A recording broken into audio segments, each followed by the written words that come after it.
Chapter 4: Live to Ride and Bodysurf. One of the best things about living on a small island such as mine is that you can go almost anywhere by bike. And I don't mean by motorbike, though we have our fair or unfair share of hell's assholes, full throttling it with illegal exhaust systems down the suburban streets to let the whole world know they're on an upscale vacation. I mean, you can get around here on an old-fashioned bicycle. A rusty, one-speed beach cruiser like mine even, tires slick as a baby's nether cheeks from everyday use and sand permanently caked under the cushioned seat because I'm too busy being lazy to rinse it off. I cycle to restaurants, bars, the beach, the cinema, art openings, the grocery store, my Pilates class, the local gentleman's club, virtually everywhere worth going here. In addition to the bikeable shoreline, the island boasts miles of roadside paths meandering under ancient oaks sporting Spanish moss, like Amish elders. The only problem with these paths is that you have to share them with other people. As I've aged, I've come to prefer the idea to the reality of human company. Sometimes I'd prefer living on a deserted island. There's one especially obnoxious local bicyclist I call Harpo, after Harpo Marx, who, instead of ringing a pleasant little bell to let pedestrians know he's passing, blasts away sadistically, grinning behind a scrofulous goatee on a terrifyingly loud bulb horn. Though by now I'm used to Harpo's malicious acts of biker terrorism and no longer jump into the forest for shelter when I hear him approaching, most newcomers to our island paradise aren't so lucky. Some, I imagine, have probably soiled their board shorts. I know I almost did the first time. Still, the worst part, as with most things here, is the tourists. The island is awash with dozens of bicycle rental outfits catering to the throngs of vacationers who show up in search of sun and fun from March through September. Our ever-thoughtful municipality publishes an unofficial guide geared at tourists outlining proper bicycle etiquette within these shores. The few who read English and actually read this guide and are intellectually capable of understanding and remembering it, we're in the Deep South, know that you should ride on the right and pass on the left. As you pass on the left, you should ring your bell if you have one and politely say, "On your left." This system is fatally flawed from the get-go. For one thing, many pedestrians and even cyclists stupidly wear earbuds and couldn't hear a fire truck passing them. But a more basic problem is that nobody follows the rules, whether they've read the guide or not. They forget and say, "On your right," or "On your left," they shout, none too politely, at the top of their lungs, frightening you almost as bad as old Harpo with his bulb horn. Or like spies, in a high-speed chase, they keep totally mum while passing pedestrians and sometimes fellow bikers on the left or right at dizzying speeds around blind corners. Or, completely oblivious, they come to a dead stop in the middle of the path, also usually in a blind corner, to examine a map while lighting a cigarette and blocking traffic in both directions. But as annoying as the bikers are, the pedestrian tourists can be even more exasperating. Half the time they interpret "on your left" to mean "move to your left," typically resulting in chaos, if not injury. When not walking on the right side of the path as they should be, many, especially those from the likes of East Jesus, Georgia, who have never heard of a bike path, mindlessly walk on the left as taught in rural settings, so they'll be able to see and avoid approaching cars, never mind that there are no cars on bike paths. Things get even hairier, as it were, when dogs enter the picture. If you think people let their vacating, vacant children run roughshod over bikers, consider that around here people don't walk their dogs. Dogs walk their people. Maybe this is the case in most places. But it's particularly exhausting from a bicyclist's perspective to have so many retirees with so many miniature canines on designer leashes fully outstretched in multiples like spiderwebs across the path you're endeavoring to negotiate. Forget trying to sort out that kind of obstruction in real time. Occasionally, when bicycling, discretion is the better part of valor. It's best to go off-roading through the trees and circumnavigate such situations entirely. Pedestrians, with or without dogs, also display a terribly childish sense of entitlement when it comes to paths.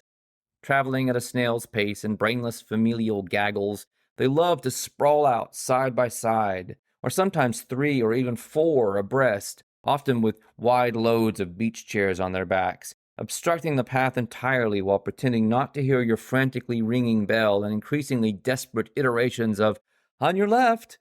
Then, when at the very last instant they finally concede a sliver of path so that you may pass, they do so with barely concealed disdain, as if you've infringed on their constitutional right to freedom of movement. All things considered, though, it's good to be a bicyclist on my small island. It's a wonderful excuse for exercising without exercising. It's a great way to feel like a kid at 50, and without a doubt, it's better than being a commuter on a large island or no island at all. While I bike a lot, most of the year I actually spend more time body surfing. You know, surfing with my body. This is where you become the board and, like a board, move forward with the waves, sometimes fast and head first, like being shot out of a frigging cannon and propelled through the flashing surf. Some have claimed body surfing was invented in the 18th century by Captain James Cook in Tahiti, Polynesia. Others maintain that Cook merely imitated and popularized what he observed the Tahitians already doing. Me, I believe the latter story, since most of the colonial history written by Westerners is self-aggrandizing bunk. A quote by Cook would seem to back me up. Upon observing a Tahitian having a blast canoe surfing, as if until that moment the idea of riding waves for sport had never entered his mind, Cook wrote, "I could not help concluding this man had the most supreme pleasure while he was driven so fast and so smoothly by the sea." Seals are the ultimate body surfers. Dolphins, which we see a lot of here, are a close second. The greatest human body surfer, at least in modern times, is a retired lifeguard based in Oahu named Mark Cunningham, who became famous barreling down, often in the process of saving lives, the deadly Banzai pipeline at Ehukai Beach. My skills are nowhere near such levels. And truth be known, the waves on my small island pale in comparison to those magnificent tubes that grace Hawaiian shores.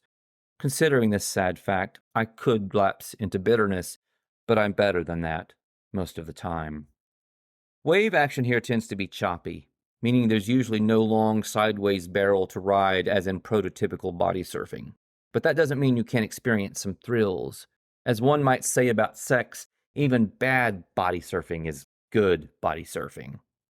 On a really epic day with perfect conditions, I can power up into a breaking swell 3 or 4 feet over my head, drop in seamlessly, and ride it the length of a football field, sometimes even longer. Consider for a second how fast you'd need to go to do that. You'd think body surfing would be quite a spectacle, and people would stay out of your way for fear of blunt trauma from the bony torpedo known as your skull. But no, people, mostly tourists, just entering the water make a beeline for anybody practicing the ancient art of body surfing. It's bizarre. Grinning moronically, they literally try to bob straight up your ass exactly along the line you're about to cannonball down in a froth of glory.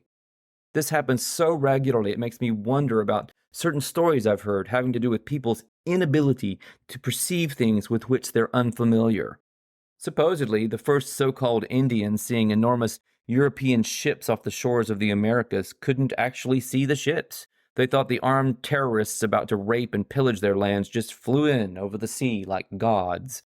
This was a main reason many indigenous peoples initially brown-nosed their arrogant colonizers the way they did, or so the story goes. Who knows? Maybe redneck tourists from West Jesus, South Carolina have simply never seen or heard of body surfing. They can't perceive me because they can't fathom that anybody could behave more like an aquatic mammal than a human. They're not intentionally trying to be assholes. As for being a body surfer, becoming one with the wave is about as authentic and personally harmonizing an experience as you can get in these phony days of auto-tune.